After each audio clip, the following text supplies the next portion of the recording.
Il existe un lieu que la plupart des chrétiens connaissent, mais très peu habitent. Un lieu où le feu du ciel descend et ne s'éteint jamais, où la présence de Dieu n'est pas théorie, mais réalité ardente, où des hommes et des femmes ordinaires deviennent des géants spirituels. Jonathan Edwards, le grand prédicateur du Grand Réveil, connaissait ce lieu. Et aujourd'hui, à travers ses paroles prophétiques, tu seras confronté à une vérité oubliée. Sans le lieu secret, tu es spirituellement mort, même si tu es religieusement vivant. Ce message n'a pas été fait pour réconforter ta chair, mais pour embraser ton âme. Si tu as vraiment soif de Dieu, si quelque chose en toi crie pour plus, alors ne détourne pas le regard. Abonne-toi maintenant à la chaîne, active la cloche et prépare ton cœur. Parce que ce que tu es sur le point d'entendre peut changer ton éternité. Partage avec quelqu'un qui a besoin de ce réveil. Commençons. Il y a un secret caché dans le cœur de Dieu que peu découvrent dans cette vie. Un mystère que les prophètes ont cherché, que les apôtres ont embrassé, que les martyrs ont protégé de leur propre sang. C'est le secret du lieu secret, ce coin sacré où l'âme rencontre son Créateur, où le temps perd son sens, où le monde disparaît et il ne reste que la flamme éternelle de la présence divine. Ce n'est pas un lieu physique que tu peux cartographier ou visiter avec tes pieds naturels. C'est une dimension spirituelle, une chambre cachée dans le trône de Dieu, accessible seulement à ceux qui renoncent à tout pour la trouver. Et dans ce lieu, frère, il y a un feu qui ne s'éteint jamais, un feu qui consume, purifie, transforme et brûle éternellement. Écoute-moi attentivement, car je ne parle pas de mes propres paroles, mais de ce que j'ai vu dans les Écritures et expérimenté les genoux pliés devant le Très-Haut. Nous vivons dans une génération qui connaît beaucoup sur Dieu, mais connaît peu Dieu. Nous avons des bibliothèques pleines de théologie, mais des cœurs vides de sa présence. Nous chantons sur le feu, nous prêchons sur le feu, mais nos vies sont froides comme des tombes en hiver. Pourquoi? Parce que nous avons abandonné le lieu secret, parce que nous avons échangé l'intimité contre l'information, la transformation contre la performance religieuse, l'autel ardent contre le divertissement gospel.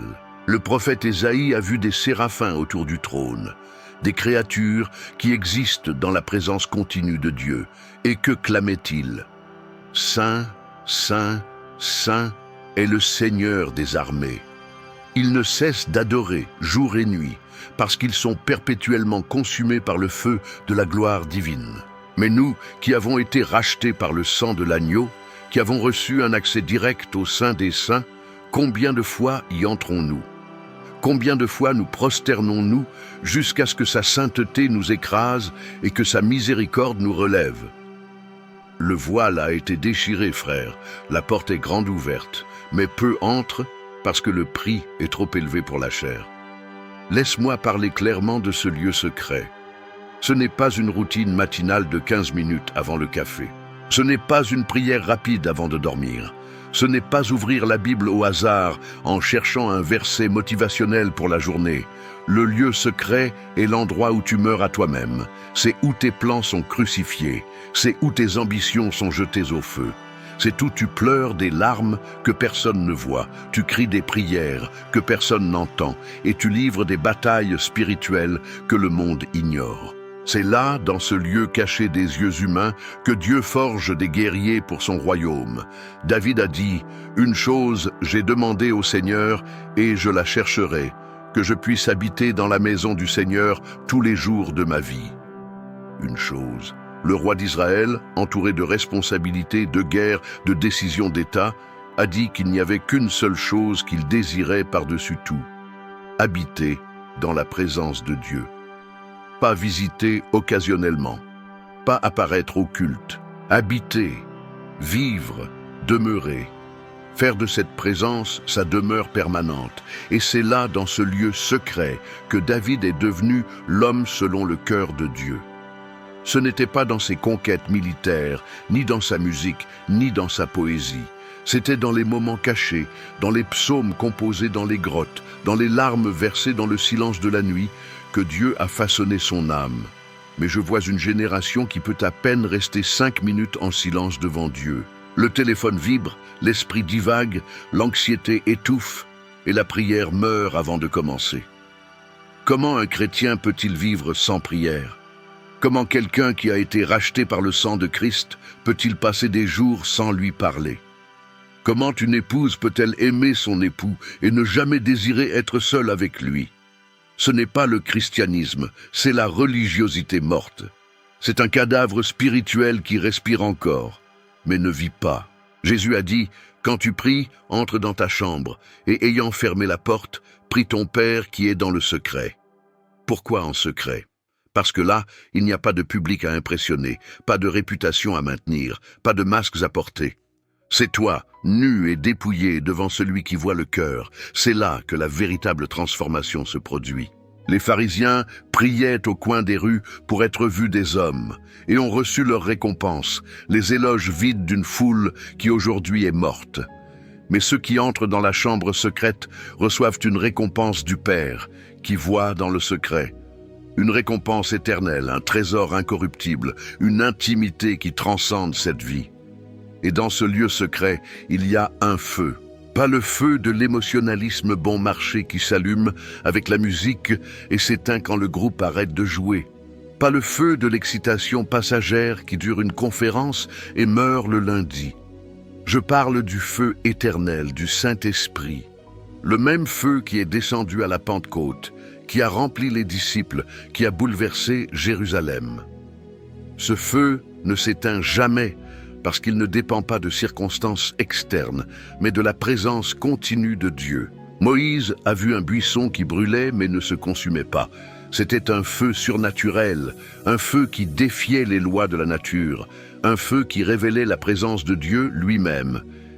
Et quand Moïse s'est approché, Dieu l'a appelé « Ôte tes sandales de tes pieds, car le lieu où tu te tiens est une terre sainte. » Il y avait quelque chose de spécial dans ce lieu parce que Dieu y était. Et c'est ainsi avec le lieu secret. Quand tu entres dans la présence de Dieu, tu foules une terre sainte. Tu ne peux pas y entrer avec la désinvolture avec laquelle tu entres dans un centre commercial. Tu ne peux pas approcher le trône de la grâce avec la même légèreté qu'en ouvrant un réseau social. Le lieu secret exige révérence, sainteté, brisement. Mais ce feu qui ne s'éteint jamais consume aussi. Il consume le péché, les impuretés, les idoles cachées dans le cœur. Ésaïe, quand il a vu la gloire de Dieu, n'a pas sauté de joie. Il est tombé sur son visage et a crié « Malheur à moi, je suis perdu, car je suis un homme aux lèvres impures et j'habite au milieu d'un peuple aux lèvres impures. » La véritable vision de la sainteté de Dieu produit une conviction profonde de péché. Elle produit un repentir authentique. Elle produit une transformation radicale. Mais nous vivons à une époque où personne ne veut être confronté. Personne ne veut entendre parler de péché. Personne ne veut se repentir. Nous voulons un Dieu qui nous accepte comme nous sommes, mais nous ne voulons pas du Dieu qui nous transforme en ce que nous devons être. Le feu de Dieu dans le lieu secret expose tout. Il expose les motifs cachés, les ambitions égoïstes, les masques religieux. C'est douloureux, frère. C'est comme une chirurgie spirituelle sans anesthésie. Mais c'est nécessaire. Parce qu'un chrétien qui n'est pas raffiné par le feu ne sert pas le royaume. C'est du bois, du foin et de la paille qui seront brûlés au jour du jugement. Mais celui qui passe par le feu en sort comme de l'or purifié, prêt à être utilisé par le Maître. Les disciples ont passé 10 jours dans la chambre haute. 10 jours. Ce n'était pas 10 minutes. Ce n'était pas une prière rapide. C'était 10 jours en prière continue, attendant la promesse du Père. Et quand le feu est descendu, tout a changé. Pierre, qui avait renié Jésus 3 fois, s'est levé et a prêché avec une telle puissance que 3000 âmes ont été sauvées en un seul jour. Que s'est-il passé? Il a trouvé le feu dans le lieu secret. Il a été transformé par la présence de Dieu. Et ce feu ne s'est plus jamais éteint dans sa vie.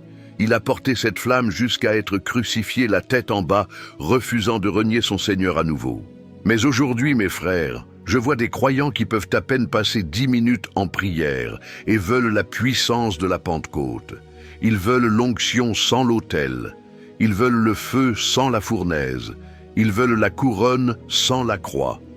C'est impossible. Le lieu secret n'est pas optionnel pour qui désire vivre dans la puissance. C'est essentiel. C'est l'oxygène de la vie spirituelle. C'est la source de l'autorité ministérielle. C'est le berceau des réveils. Regarde l'histoire de l'Église. Chaque grand mouvement de Dieu a commencé dans le lieu secret. Martin Luther passait des heures en prière, parfois 3 ou 4 heures par jour. John Wesley se levait à 4 heures du matin pour chercher Dieu. George Whitefield priait jusqu'à ce que son cœur brûle, et alors prêchait avec un feu qui embrasait les nations. Jonathan Edwards, dans ses aubes solitaires, recevait des révélations qui ont secoué une génération. Charles Finney se retirait dans la forêt et là, seul avec Dieu, recevait la puissance pour ses réveils. Ces hommes n'étaient pas des superstars chrétiennes, c'étaient des serviteurs brisés qui ont découvert le secret, le lieu secret où le feu ne s'éteint jamais. Et ce feu les soutenait. Ce n'était pas un feu d'un jour seulement, c'était une flamme continue qui brûlait dans leurs âmes. Ils pouvaient prêcher dans 100 villes différentes, affronter 1000 persécutions, traverser des épreuves inimaginables, mais le feu ne s'éteignait pas. Pourquoi? Parce qu'ils ne dépendaient pas de circonstances externes. Ils avaient une source intérieure, la présence constante du Saint-Esprit nourrie dans le lieu secret. Tu veux ce feu? Alors tu devras payer le prix. Tu devras éteindre le téléphone et te déconnecter des distractions. Tu devras te réveiller plus tôt ou te coucher plus tard. Tu devras choisir entre le feuilleton et l'autel, entre le jeu et la Bible, entre le confort et la consécration. Le lieu secret coûte tout, mais vaut l'éternité. Il y a un verset qui m'effraie. Prends garde à ce que le feu sur l'autel ne s'éteigne pas. Il brûlera continuellement. Dieu a ordonné que les prêtres maintiennent le feu de l'autel toujours allumé. Jour et nuit, quelqu'un devait alimenter ce feu, veiller sur ce feu, protéger ce feu. C'était un feu perpétuel, un symbole de la présence continue de Dieu. Et nous, qui sommes sacerdoce royal, nation sainte, avons la même responsabilité, maintenir le feu allumé dans notre vie spirituelle.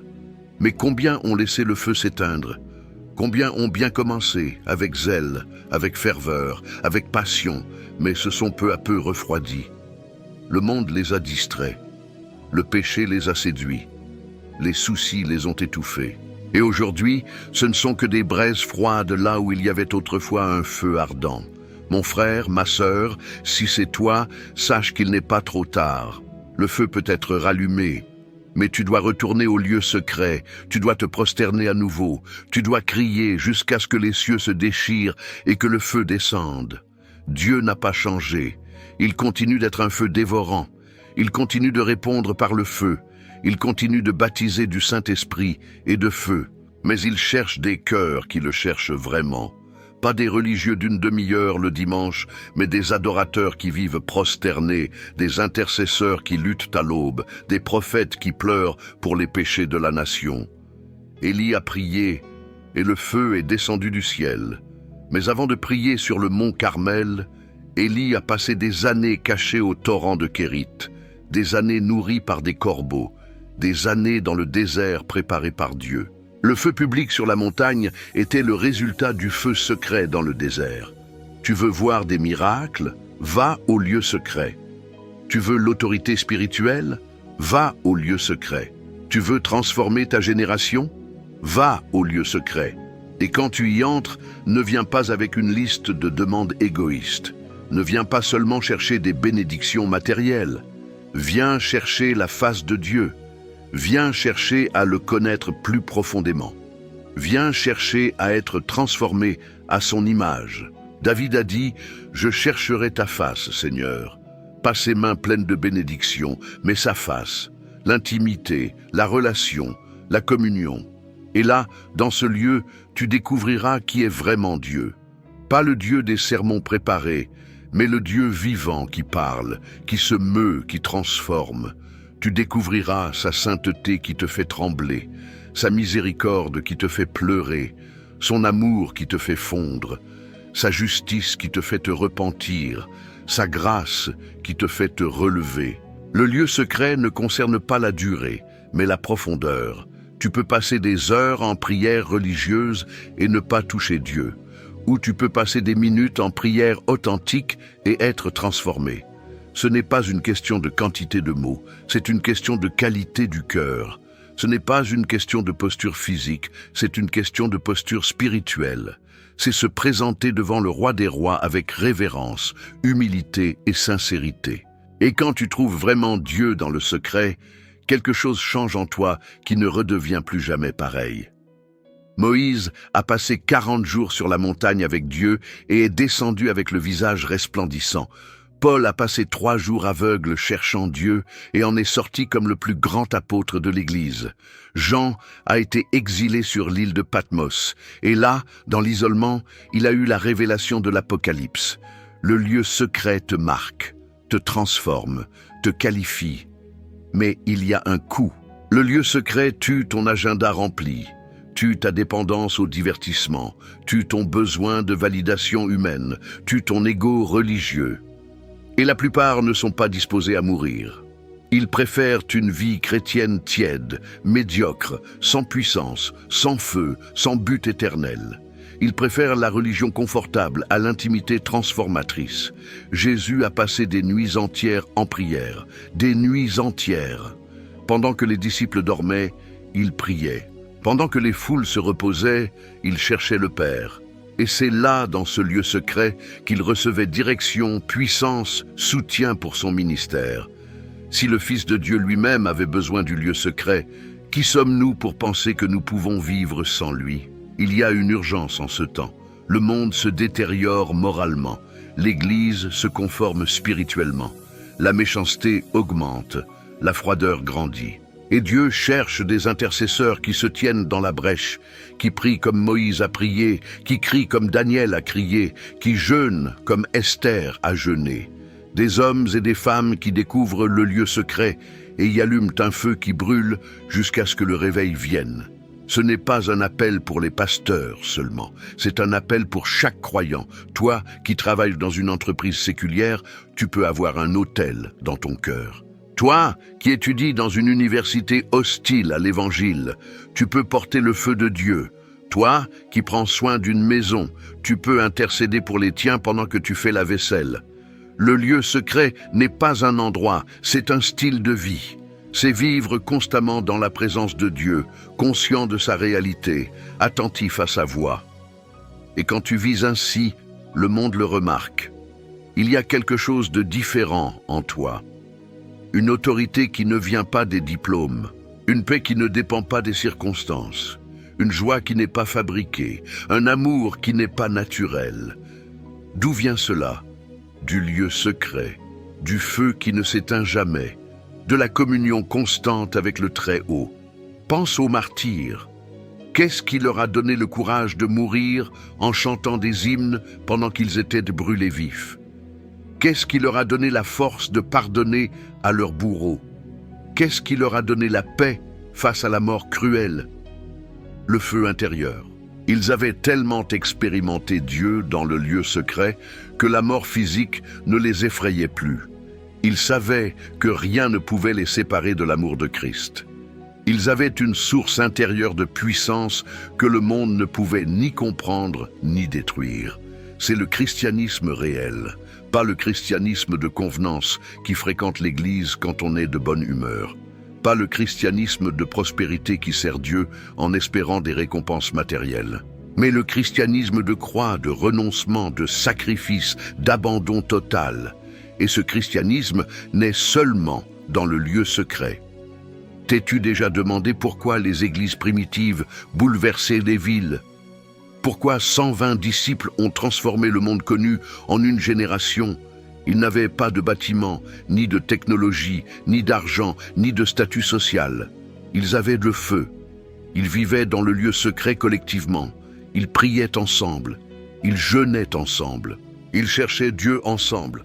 Et Dieu se mouvait puissamment. Aujourd'hui, nous avons tout ce qu'ils n'avaient pas. Des ressources, la liberté, des plateformes, une portée mondiale. Mais il nous manque ce qu'ils avaient, le feu, la puissance, l'onction, la présence manifeste de Dieu. Pourquoi? Parce que nous avons échangé le lieu secret contre l'agenda rempli. Nous avons échangé la prière contre la programmation. Nous avons échangé la dépendance à Dieu contre la confiance en soi humaine. Écoute le cri de l'Esprit en ce moment. Il t'appelle à revenir. Revenir au premier amour, revenir à l'autel, revenir au lieu secret. Peu importe combien de temps tu as passé loin, peu importe à quel point ton cœur est froid, peu importe combien de fois tu as échoué, le feu peut être rallumé. Mais tu dois vouloir, tu dois décider, tu dois agir. Écoute attentivement. Ce n'est pas juste un sermon de plus que tu oublieras demain. C'est le Saint-Esprit qui frappe à la porte de ton cœur maintenant. Il sait exactement où tu es. Il connaît chaque déception qui a refroidi ta foi. Il connaît chaque blessure qui t'a fait reculer. Il connaît chaque péché qui a créé la distance. Et pourtant, il n'a pas abandonné. Même si tout le monde a abandonné, même si tu as abandonné toi-même, Dieu n'a pas abandonné. Il continue d'attendre dans le lieu secret, comme un père qui attend que le fils prodigue revienne à la maison. Peut-être penses-tu, mais j'ai essayé tant de fois. J'ai bien commencé, j'ai prié pendant quelques jours, j'ai ressenti quelque chose, et puis tout est revenu à la normale. Je ne peux pas maintenir la discipline, je ne peux pas être constant. Mon frère, ma sœur, permets-moi de dire une vérité qui peut te libérer. Ce n'est pas une question de ta force, c'est une question de la grâce de Dieu. Tu n'as pas besoin de tout résoudre avant de revenir. Tu n'as pas besoin d'être parfait pour entrer dans le lieu secret. Tu viens brisé, faible, blessé, fatigué. Et c'est exactement là que Dieu te rencontre. Il n'attend pas ta perfection, il attend ta reddition. Te souviens-tu de la parabole du fils prodigue? Quand ce jeune homme est rentré à la maison couvert de boue, sentant la porcherie, honteux et repentant, qu'a fait le père? Il a couru à sa rencontre. Il n'a pas attendu qu'il se nettoie d'abord. Il n'a pas exigé d'explication. Il ne l'a pas condamné. Il l'a couru et l'a embrassé alors qu'il était encore sale. C'est ainsi que Dieu est avec toi maintenant. Il n'attend pas que tu t'arranges spirituellement. Il veut que tu viennes comme tu es et que tu le laisses faire le nettoyage. Aujourd'hui, en ce moment précis, tu peux faire un choix qui changera ton éternité. Tu peux décider que tu ne vivras plus une vie chrétienne tiède, que tu ne te contenteras pas de miettes spirituelles quand Dieu offre un banquet, que tu ne resteras pas dans les plaines de la médiocrité quand Dieu t'appelle aux montagnes de l'intimité. Tu peux décider de trouver ton lieu secret et d'y demeurer jusqu'à ce que le feu descende. Cette décision n'est pas petite. C'est la décision la plus importante que tu puisses prendre aujourd'hui, parce que tout dans ta vie en dépend. Ton mariage dépend du feu que tu portes. Tes enfants seront impactés par la présence de Dieu en toi. Ton travail sera transformé quand tu y apporteras le ciel. Ton église sera réveillée quand tu reviendras enflammé du lieu secret. Une personne en flamme peut allumer une nation entière. Un cœur qui brûle peut réveiller une génération. Pense à Josias. Il n'avait que 8 ans quand il est devenu roi. Il aurait pu suivre le chemin des rois impies avant lui.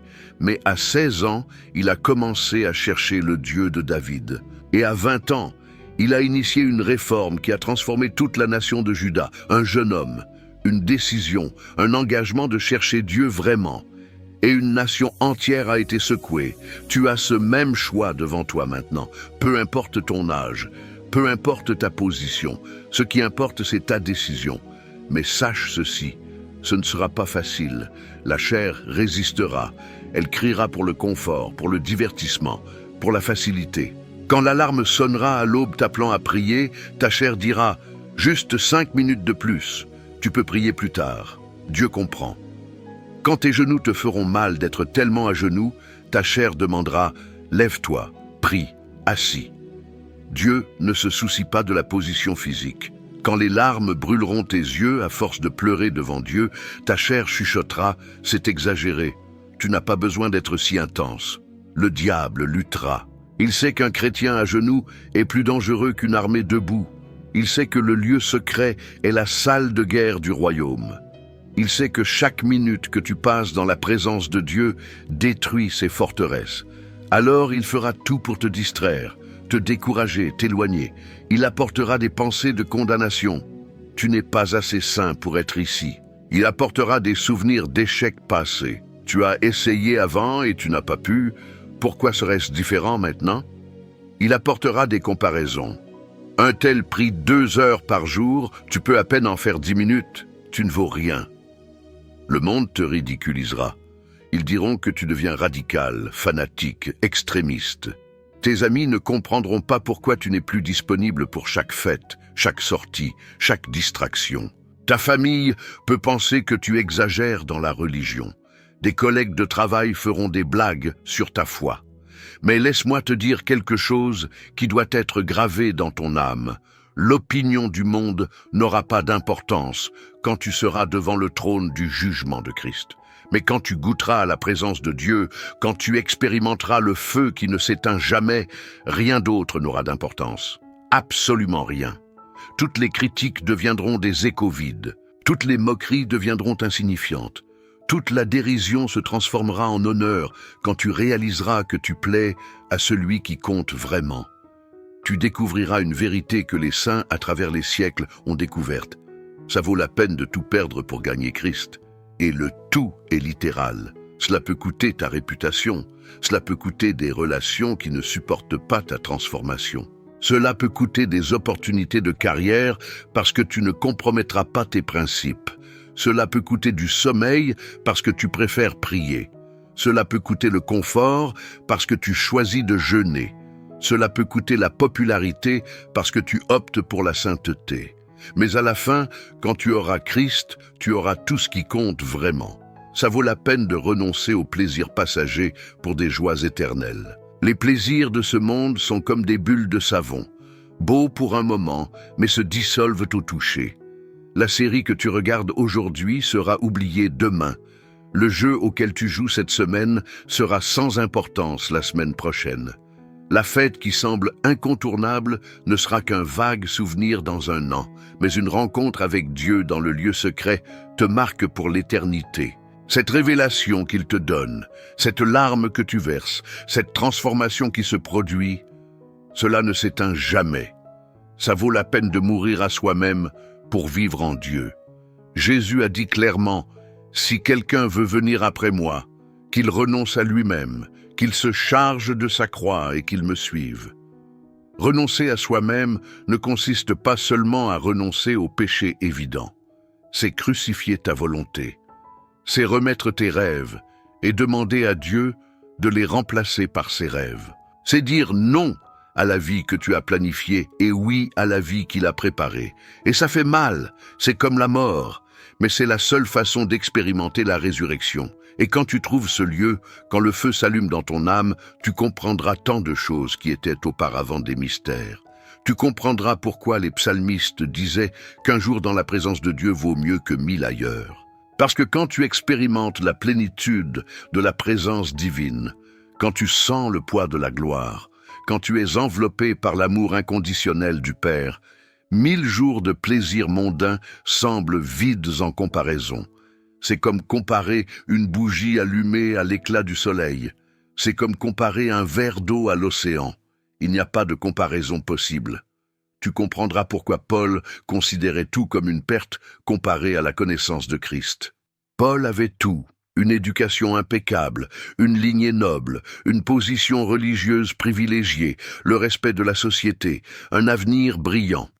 Et il a appelé tout cela ordure, comparé à la valeur suprême de connaître Christ. Les gens pensent qu'il exagérait, qu'il était dramatique, mais non, il avait trouvé la perle de grand prix. Il avait expérimenté la réalité de Christ de telle manière que tout le reste avait perdu sa saveur, perdu son éclat, perdu sa valeur. Tu comprendras pourquoi les prophètes abandonnaient confort et sécurité pour obéir à la voix de Dieu. Jérémie aurait pu se taire et vivre confortablement, mais il avait du feu dans ses os, une parole brûlante en lui qu'il ne pouvait contenir. Ésaïe aurait pu refuser la mission et maintenir sa vie tranquille, mais après avoir vu la gloire de Dieu, il a crié « Me voici, envoie-moi ». Amos n'était qu'un bouvier. Il aurait pu continuer à s'occuper de ses animaux. Mais Dieu l'a appelé et il n'a pas pu résister. Quand tu as une véritable rencontre avec Dieu, tu deviens ruiné pour une vie ordinaire. Tu ne peux plus vivre dans la superficialité. Tu ne peux plus faire semblant. Tu ne peux plus te contenter d'une religiosité vide. Il y a un feu en toi qui exige expression, qui exige obéissance, qui exige abandon total. Alors je te demande, mon frère, ma sœur, et c'est la question la plus importante de ce message, où est ton lieu secret? En as-tu un? Existe-t-il un endroit, un moment, une discipline établie où tu rencontres Dieu régulièrement? Où ta vie spirituelle est-elle une improvisation constante, des prières précipitées entre les engagements, des lectures bibliques aléatoires quand il reste du temps? Quand as-tu vraiment rencontré Dieu pour la dernière fois? Pas une prière mécanique récitée avant de dormir, déjà à moitié endormi. Pas des mots vides chuchotés précipitamment avant le repas. Pas un culte où tu étais physiquement présent mais mentalement absent. Mais une rencontre transformatrice, un moment où le temps s'est arrêté et il n'y avait que toi et Dieu, où tu as pleuré de repentir ou de gratitude, où tu as senti le poids de sa présence, où quelque chose en toi a changé de façon permanente. Si tu ne peux pas te souvenir, si tu dois beaucoup réfléchir pour trouver une réponse, si la dernière véritable rencontre remonte à des mois ou des années, alors écoute ce que je suis sur le point de dire. Tu es en danger spirituel. Je n'essaie pas de te faire peur, j'essaie de te réveiller. Un chrétien sans lieu secret est un soldat sans armes, une plante sans racines, un feu sans combustible. Tu peux sembler vivant extérieurement, mais tu meurs intérieurement. Si tu ne peux pas répondre, il est temps de revenir. Pas demain, pas la semaine prochaine quand ton agenda sera plus calme. Pas après avoir résolu ce problème d'abord. Maintenant, aujourd'hui, en ce moment. Parce que chaque jour que tu reportes est un jour volé de ton éternité. C'est un jour vécu dans la médiocrité spirituelle. C'est un jour où l'ennemi gagne du terrain dans ta vie. Il est temps de chercher à nouveau. Et quand je dis chercher, je ne parle pas d'une recherche occasionnelle comme quelqu'un qui cherche un objet perdu de façon distraite. Je parle de chercher comme David a cherché, de tout ton cœur, de toute ton âme, de toute ta force. Chercher comme la femme qui a perdu la pièce de monnaie et a balayé toute la maison jusqu'à ce qu'elle la trouve. Chercher comme le marchand qui a tout vendu pour acheter la perle de grand prix. Chercher comme si ta vie en dépendait, parce qu'elle en dépend.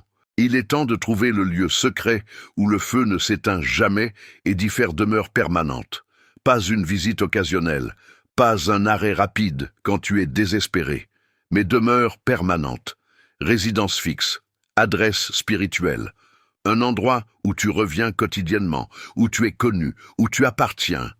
Un endroit où Dieu n'est pas un étranger que tu visites sporadiquement, mais l'ami intime avec qui tu converses constamment. Et là, tu demeures. Pas pour une semaine d'enthousiasme, pas pour un mois de discipline forcée, mais tu demeures jusqu'à ce que le feu descende, jusqu'à ce que quelque chose en toi soit irrévocablement transformé, jusqu'à ce que toute ta vie soit consumée par cette flamme sacrée, jusqu'à ce que tout ce que tu es, tes pensées, tes paroles, tes actions, tes désirs, soient filtrés par le feu de la présence de Dieu. Et quand cela se produit, quand tu deviens une torche allumée, tu ne pourras plus vivre pour toi-même. Tu deviendras un instrument de réveil dans les mains du Dieu vivant. Où tu iras, le ciel t'accompagnera. Ce que tu toucheras sera transformé. Qui s'approchera de toi sentira quelque chose de différent. Non pas parce que tu es spécial en toi-même, mais parce que tu portes la présence de celui qui est feu dévorant. Alors je fais un dernier appel. Ne ferme pas tes oreilles à cette voix. N'endurcis pas ton cœur à cette invitation. Ne laisse pas passer ce moment comme un sermon de plus oublié. Le Saint-Esprit te parle spécifiquement, personnellement, intimement. Il connaît ton nom, il connaît ton histoire, il connaît ton potentiel. Et il t'appelle à quelque chose de plus grand que tu ne l'as jamais imaginé. Une vie vécue dans le lieu secret, où le feu ne s'éteint jamais, où ton âme trouve le repos, où ton but est révélé, où ton destin éternel est scellé. La porte est ouverte, le voile a été déchiré, le chemin est libre, l'invitation est faite, le choix est maintenant le tien. Entreras-tu?